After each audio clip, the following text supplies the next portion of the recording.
শবে মেরাজে কোনো রোজা বা আমল আছে কিনা দয়া করে কোরআন হাদিস থেকে আমাদেরকে বলবেন। দেখেন, শবে মেরাজ, নবী করিম সাল্লাল্লাহু আলাইহি সাল্লামের যে রাত্রে মেরাজ হয়েছিল সেটা হলো শবে মেরাজ। সেটা হয়েছে 1400 বছর আগে, 1400 বছরেরও বেশি সময় আগে এটা হয়েছে। এখন কি কারোর মেরাজ হয়? তাহলে মেরাজ তো একবার হয়েছে নবী করিম সাল্লাল্লাহু আলাইহি সাল্লাম, এটা কি প্রতি বছর করে ঘুরে ঘুরে আসে? মেরাজ তো প্রতি বছর আসে না। হ্যাঁ, যেই রাতে তার মেরাজ হয়েছে প্রতি বছর ওই রাত ওই তারিখটা যদি ঘুরে আসে ওটাকে মেরাজ বার্ষিকী বলা যেতে পারে।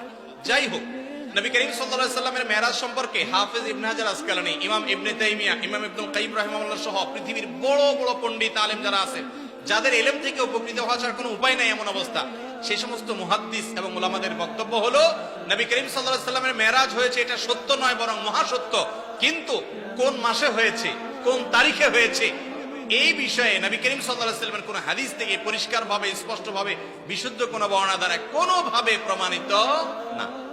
আমরা যারা 27 তারিখকে, রজবের 27 তারিখকে শবে মেরাজ উদযাপন করি, আমাদের এই উদযাপনের কোনো ভিত্তি নাই। আমার কথা না, ইবনে হাজার আসকালানী রাহিমাহুল্লাহ বলেছেন যে অনেকে এটা করে, এর কোনো ভিত্তি, গ্রহণযোগ্য কোনো ভিত্তি নাই। ভাইরা আমার, মাস তো বটে, সনটা পর্যন্ত সাহাবীরা ফিক্স করে দিয়ে গেছেন এমন কোন বর্ণনা পাওয়া যায় না।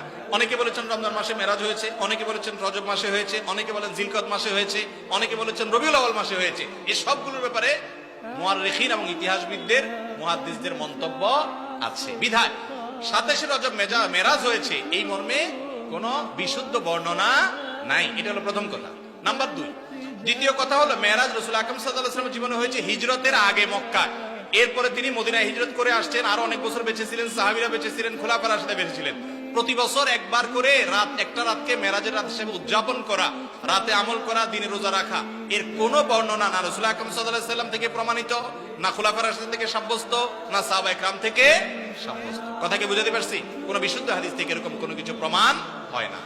যেই রাতটা ফিক্সই না, সেখানে সে রাতের আমল আবার দিনে রোজা রাখা কিভাবে প্রমাণ হতে পারে? বিদায় শবে মেরাজ কেন্দ্রিক কোন রোজা অথবা কোন নামাজ রাত জেগে করার নির্দেশ কোরআন অথবা হাদিস থেকে সাব্যস্ত বা প্রমাণিত নয়। কথা কি বুঝাতে পারছি?